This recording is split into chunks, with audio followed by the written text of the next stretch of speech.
ẹbẹ̀rù Ọlọ́run ẹ̀sánú wa ẹbẹ̀rù Ọlọ́run aṣíwájú torí Ọlọ́run ebi ń pa wá aṣíwájú ebi ń pa wá o dákun torí Ọlọ́run ẹ̀sánú wa ẹ̀rá onji SNDC arewa koji sai addu'a fonyi tero diko insha Allah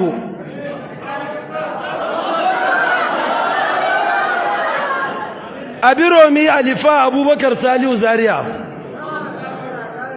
nin soro dakum ebere Allah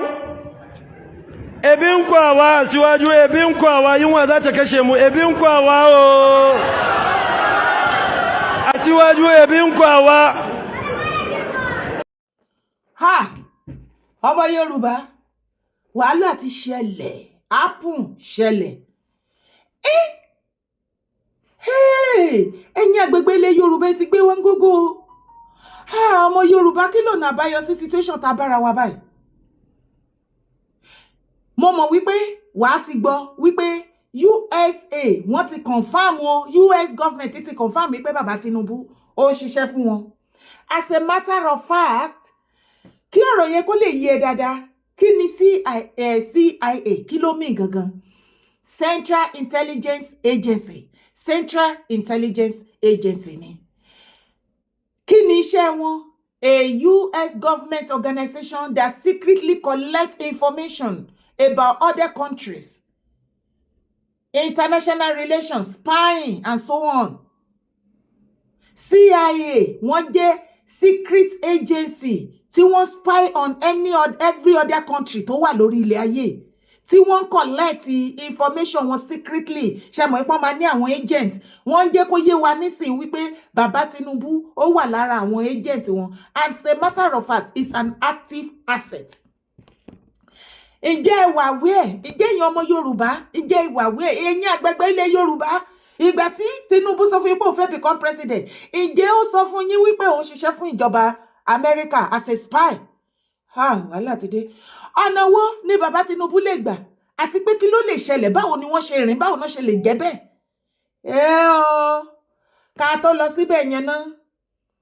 bóyá kí kọ́kọ́ kà á fún wa ná níbí kí ọ̀rọ̀ yẹn kó lè yé dáadáa wá gbọ́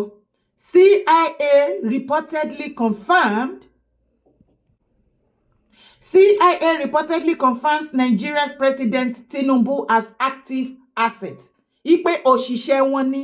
secret agent wọn lára secret agent wọn òun ni bàbá Tinubu. Now mo rò wípé ìyẹn ti jẹ́ kó máa yé ẹ bí wọ́n ṣe become president. Okay. US intelligence agency reportedly confirms Nigeria President Bola Tinubu as an active CIA asset. Nítorí àwọn kan wà tí wọ́n sọ wípé wọ́n fẹ́ kí US government kí wọ́n release gbogbo information files about President Bola Ahmed Tinubu fún wọn especially ìwọ àtẹ̀mí ti gbọ́ kì í ṣàná kì í ṣe ìnú dẹ̀ ń gbọ́n gbogbo ìgbà wípé bàbá ti fìgbà kan ta egbògi olóró ní ìlú Amẹ́ríkà tí wọ́n sì ọwọ́ ìjọba sì mú wọn tán gbé wọn sí gbàgàm. Ṣé ìgbà yẹn ni bàbá Tinubu tán jókòó round table pẹ̀lú ìjọba Amẹ́ríkà torí ìjọba Amẹ́ríkà ìwọ tí ò bá máa wá ọ̀rọ̀ tí ò nítumọ̀ kiri àgàgà tó bá ń wo àwọn documentaries nípa àwọn criminals tí òun ṣe research tó ń wo àwọn nǹkan báyìí wàá mọ̀ pé ó ń ṣẹlẹ̀ dáadáa tó bá ti rí ardent criminal tí wọ́n rí pé bóyá ní ìdí igi egbògi olóró ni àbí politically ni or in every way wọ́n á wò wípé ó lè ló mẹsẹ̀ ó lè tọ̀ lórí àpáta ajá àwòyí ló mehoro òwòyí lé ṣé àwọn ìjọba US náà sọ wípé àwọn fẹ́ máa lo bàbá Tinubu as a spy fún every other criminal tí wọ́n ń ta egbògi olóró káàkiri orílẹ̀-èdè àgbáláyé abálájọ tó kan bàbá Tinubu fi balẹ̀ ẹ̀yin àgbègbè demo síkíní wípé Tinubu ò ní lísì sí yín kò sí nǹkan tẹ́ sọ fún tó bá débẹ̀ tó máa ṣe àtìgbà tó ti débẹ̀ kí lẹ ti sọ fún wọn pé kàn ṣe kí náà ṣe because àwọn tó ń wà lẹ́yìn wọn tó ń fún wọn ní backup ó ní agbára ju gbogbo títí yín yẹn lọ. Kọ́ má kàn sọ wípé wọn ò kó yín mọ́, kọ́ má sọ pé ò wá sọ́dọ̀ yín wọn ò fi lọ yín náà ni pé kinní kan gbogbo wọn náà ní kinní lọ́wọ́ just the same way. Ní ìgbà bàbá Ọbásanjọ́ àwọn nọ́dẹ́nà làwọn fẹ̀yìntì. Wíwá àwọn sọ́dọ̀ yín kọ́ má kàn sọ wípé wọn ò kó yín mọ́ra. The same thing Tinubu sì kò tiẹ̀ mú nọ́dẹ́nà nìkan, ó mú US híhà ẹ̀. Àbálájọ tó jẹ́ pé gbogbo everything everybody sọ kò get to him, kò ríro àbí ìrí tó rí bàbá Tinubu ó wà moved and niche pẹ̀lú gbogbo nǹkan tó ń bá wọn pọ̀ nínú Nàìjíríà. Àṣírí nìyẹn o. Now ẹ̀yin èèyàn mi ẹ jẹ́ sáré ka ibi kékeré sí kó lè yẹ. The Central Intelligence Agency has reportedly confirmed that Nigeria's sitting president Bola Tinubu is regarded as an active asset by US intelligence, sparking a major international espionage scandal. Ẹ̀yin ọmọ Yorùbá, ẹ̀yin àgbààgbà ilẹ̀ Yorùbá ó yá. Ẹ jẹ́ ká ṣe rí àgbà tí ò bá ti kẹ̀wù sọ̀rọ̀. Ó ti dandan kẹ̀kẹ́ tán sáré. Tẹ́ bá lè fẹ́ ba yé àwọn ọmọ Yorùbá jẹ́, àwọn ò ní gbà fún yín. Torí nínú ìjọba bàbá Tinubu yìí, pẹ̀lú nǹkan tẹ́mi rí, ìwọ tó bá ṣe expect anything good out of it at your own peril. Wàláì bàbá Tinubu ò ní ní nǹkan ẹyọ kan ṣe ń gbá báyìí kò lè rí ṣe. Iṣẹ́ tí wọ́n náà bá lọ, business tí wọ́n náà ṣe ń bẹ̀. Ẹ wá gbọ́ o, ẹ̀yin ìran Yorùbá, ṣé bẹ́ẹ̀ ṣe fẹ́ máa tó láyé yín lélẹ́yìí? Bàbá Tinubu, ẹ̀yin náà tún jẹ́ agent fún ìjọba US, spy àbí? Bẹ́ẹ̀ náà ni bàbá Late Abiola. A gbọ́ nínú ìwé ìtàn. Late Abiola náà wà lára wọn. Kó tó kú, ṣé mọ̀ wípé wọ́n ṣiṣẹ́ fún ìjọba US. USA fún wọn ní bàbá ńlá backing. Ta ló sponsor? Tó bá nírọ́ ni mo pa. Gbogbo ẹ̀ ló wà online. Tó bá nírọ́ ni mo pa. Ta ló sponsor Bill Clinton's government election ní ìgbà wọn? Ìgbà tí Trump náà tún wọlé nísìn, mo fẹ́ kó máa mú mọ́ra wọn ní o, kó máa kẹ́lẹ̀ máa mọ̀ wípé ojú kan láwà. We cannot continue repeating the same thing and we'll be expecting something good to come out of it. You see all these leaders and elders in Yoruba land. Ìmọ̀tara ẹni nìkan ti báyé gbogbo yín jẹ́. Àwa sọ̀rọ̀ tó ẹ máa ní pé wọ́n sọ̀rọ̀ sí yín. Ẹ̀yin tẹ́ ní ìfẹ́ ìran Yorùbá, tẹ́ ní ìfẹ́ ilẹ̀ Yorùbá. Ìmọ̀tara yín nìkan tó bá ojú tì yín, ojú tì gbogbo yín, ẹ lọ di Ọlọ́run. Tẹ́ ẹ bá ti lè di Ọlọ́run, kẹ́ lé Ọlọ́run kúrò lórí ìtẹ́. Ojú tì gbogbo yín. Bí bàbá Abíọ́lá náà ṣe tí wọ́n ní ayé ìgbà ayé tí wọ́n nìyẹn tó sẹ́ eré àsápajúdé, wọ́n ní backup US lẹ́yìn. As a matter of fact, owó burúkú ni bàbá Late Abíọ́lá tó gbé sílẹ̀ fún campaign Bill Clinton nígbà àtìtì. Ṣebí wọn náà ti gbé lẹ́nu ìgbà tí Trump tó wọlé, ó ti dúpẹ́ àbúfẹ́sẹ̀ pé òfin tí ara ẹ̀ gbọ́. Ipe Trump ti dúpẹ́ lọ́wọ́ ìjọba Tinubu, lọ́wọ́ Tinubu. Ipe huge amount, about $8 billion. Do you know how much that is? 8 billion. Ó tún imagine $8 billion. Wọ́n ní ọ̀dọ́ kan fún mi o. Fídíò ẹ̀ wà káàkiri o. Tony Trump tó sọ wípé òun dúpẹ́ lọ́wọ́ President Bola Ahmed Tinubu tó fi support campaign. Wọ́n tún ṣiṣẹ́, tún jẹ́ agent tó spy fún wọn. It's a finish, it's a finish, it's a finish. Ilẹ̀kùn tí mo yín lọ́wọ́ nìyẹn. Ṣé o ti gbọ́ latest mo ní kí wọ́n sọ fún ẹ? Ṣé o ti gbọ́ world president Donald Trump ó ti sọ ó lẹ́yìn Nigerians professional. Ẹ má tiẹ̀ dábàá pé ẹ fẹ́ sùn, ẹ fẹ́ try, ipẹ́ fẹ́ lọ apply fún visa America. Kò lè wáyé, kò lè jọra wọn. Mo mọ̀ pé wà ní irọ́ ni mo pa. Ó ga o. I am announcing a temporary policy shift, one that aims to encourage Nigerians, especially those in critical professions, to stay, invest, and work in their homeland.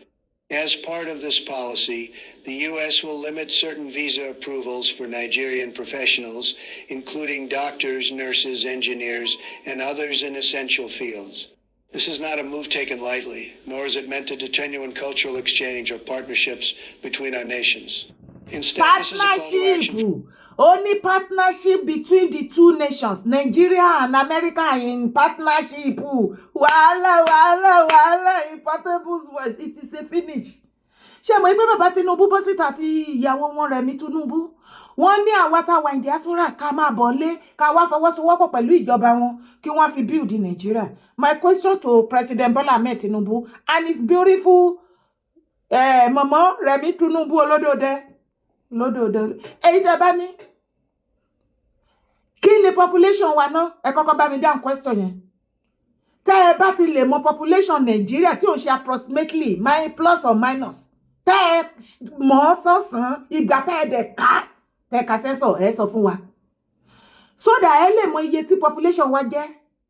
in round figure iye wa percentage wa mélòó ló wà labroad àwọn mélòó ló kù sí Nàìjíríà àwa tá a jẹ́ Nàìjíríà sá wà labroad àwọ̀ 8% àwọ̀ 10% òbítíbitì ọmọ Nàìjíríà wọ́n ṣalalu ní Nàìjíríà ń bẹ̀ ẹ bá mi bèrè lọ́wọ́ mọ̀mọ́ Tinubu àti Rẹ̀mí Tinubu ọkọ wọn president Nàìjíríà ẹ̀yin àgbẹ̀gbẹ̀ bèrè lọ́wọ́ ọmọ yín tẹ́lẹ̀ ọ̀rọ̀ yín máa yé òun yín yẹra yín ẹ ní àwọn tó wà nílé doctors tó wà nílé nurse tó wà nílé mechanical engineer tó wà nílé banker tó wà nílé teacher tó wà nílé ẹtọ́ lọ bẹ́ẹ̀ lọ́lọ́kanjọ̀kan máa bá mi dárúkọ àwọn professionals pátápátá tí wọ́n wà nílé mélòó ni Tinubu ti fọwọ́sowọ́pọ̀ pẹ̀lú náà tó ti jọ ṣe Nàìjíríà mo bí yín ni o a jẹ́ wípé gbogbo policy tí Tinubu ń lò American policy ni Tinubu ń lò fún Nigeria policy America nílùú òyìnbó Nigeria l'Africa. America is a developed country. For how many years ago Nigeria ṣe ìrákòròkòrò ojútùú ó fi reverse gé bàbá Tinubu wà ló ń lo America policy wọ́n fi ń build Nigeria no wonder tí gbogbo ẹ̀ ń lò lódì you see the problem àṣírí ti tú ẹ wá sọ nísìnyí bàbá Tinubu àjẹkẹ́ lánàá ọmọkúlé ní ta ni ò mọ̀ pé àjẹ́ àná tó ké òun ló pọmọ ẹni tó kú jẹ ni kò ìpẹ́ kò ìjìnà kí President Trump kó tó wé ní kíní èyí second term èyí báyìí sìn bàbá Tinubu ṣe ò gbọ́ ni tó sọ wípé kí gbogbo wa ta wà diaspora ká máa bọ̀ nílé ká wá build pẹ̀lú àwọn mélòó ni wọ́n ti fi ní oore ọ̀fẹ́ ní Nàìjíríà tí wọ́n bá build tán fún wọn lóore ọ̀fẹ́ tọ́jọ́ build tó fi jẹ́ pé àwa ta tó rápálá ta sá kúrò tá à ń gbọ́ ti fámílì ọpẹ́lọpẹ́ àwa Yorùbá àwọn nọ́dánà àsìkò tí wọ́n mọ̀ tí nọ́dánà orí wọn tán ṣaṣíwájú ebi ń pa wọ́n fọ̀rí ìjẹ̀nú ilé ebi ń pa wọ́n torí àwọn President Buhari ó bì náà sì sí wọ́n rí àyè kówó jẹ ṣùgbọ́n nínú ìjọba Tinubu wọn ráyè gbọ́nwó mi o lẹ́kùn ti mú wọn lọ́wọ́ tán bá lébi ń pa wọ́n this time around believe it there ebi ọ̀pọ̀pọ̀rìpọ̀ ebi ń pa wọ́n nǹkan ti ṣe wọ́n ní nọ́ọ̀tì ṣé kò wá ṣàwá náà ní South West ilẹ̀ Yorùbá ṣé Yorùbá náà ló wá gbádùn ìjọba Tinubu ni àwọn wo ló wá gbádùn ìjọba Tinubu nobody nísìn eégún àtiró wọlé èyàn àtiró jáde ta ni ò mọ̀ pé eégún àtiró tó wọlé òun lèyàn àtiró tó padà jáde kí tí Trump kó tó padà become president again bàbá Tinubu ní kí gbogbo ọmọ Nàìjíríà tó wà ní abroad ká máa bọ̀ nílé Trump débẹ̀ nsìn ó ní àwọn Nigeria government àti US wọ́n wà in partner CIA FBI wọ́n tún confirm yìí pé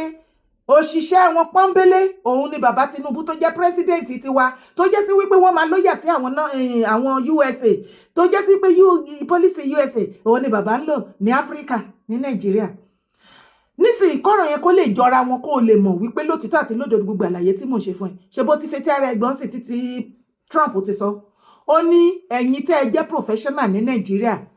doctor teacher lawyer be it who you are iṣẹ́ tó bá wù kó yàn láàyò